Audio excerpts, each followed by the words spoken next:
What's going on, guys? My name's Corey Komori and welcome to Movie Reviews here on the Breakdown channel. And in today's video we are going to be discussing Christopher Nolan's newest film, Dunkirk. Now, Dunkirk features an all-star cast. You have the likes of Tom Hardy popping up in this film. You also have Cillian Murphy showing up in this film, Kenneth Branagh, and we also have a newcomer to the scene, though he is very famous. Newcomer to the scene, Harry Styles, shows up in the film as well. So we have kind of an all-star cast in this film. However, this film is not focused on showcasing the fact that it has stars. Instead, it is trying to utilize them pretty much like the rest of the set pieces in this film as a cohesive whole that brings this story to life. Now, going into this movie, I really didn't know what to expect because the trailers were really vague. There was a lot of great imagery in the trailers. However, I didn't really know what was going to be tying this imagery together.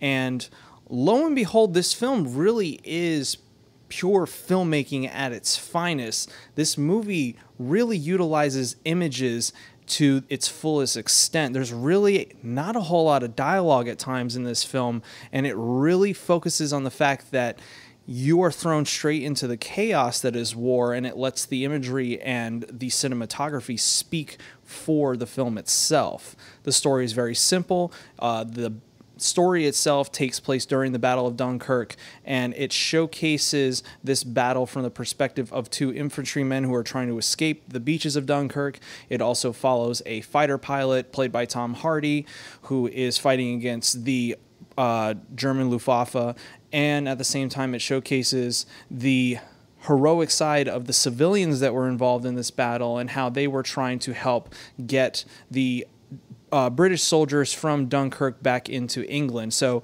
all of these storylines, all in this film, happen at once. And at first, it's kind of jarring, and you don't really understand why there's as many leaps in the timeline as there are, but eventually it becomes seamless, and you start catching on to the flow of this film, and it becomes really kinetic. The energy in the editing really translates very well to the chaotic action that's happening on screen. And my God, this film is very much all about action. If I were to compare this film to anything, it is like a combination of Saving Private Ryan meets Mad Max Fury Road. Just like how Mad Max Fury Road was pretty much an extended action sequence, that's what this film really is. And I'm not really getting into spoilers when I say that. This movie, if you're going into it, you should know that it is all about the action, the spectacle, and the horrors of war that are going to be depicted on screen.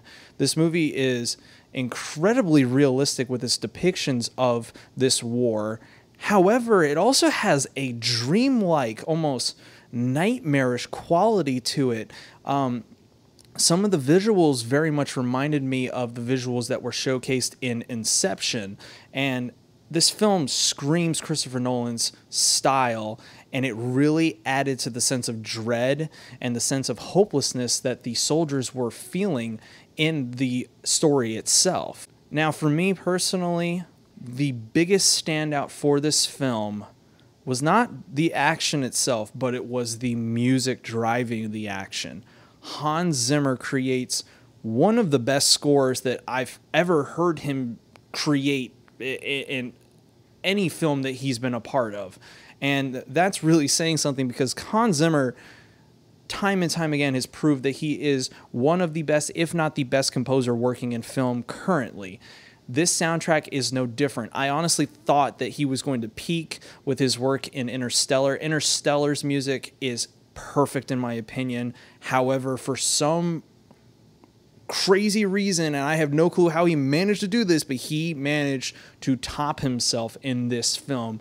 The music was incredible, and the sound design of this film was incredible as well. I mean, as much as the visuals are chaotic and enticing and they draw you straight into the film right out the get-go, the music and the sound effects is what ties everything together perfectly, and it was just enthralling. The sound effects of the German planes flying overhead was truly terrifying. I honestly can't say I've ever heard anything like it before on film.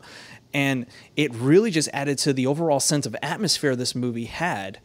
Guys, overall, I don't really have a whole lot of negatives to say about this film.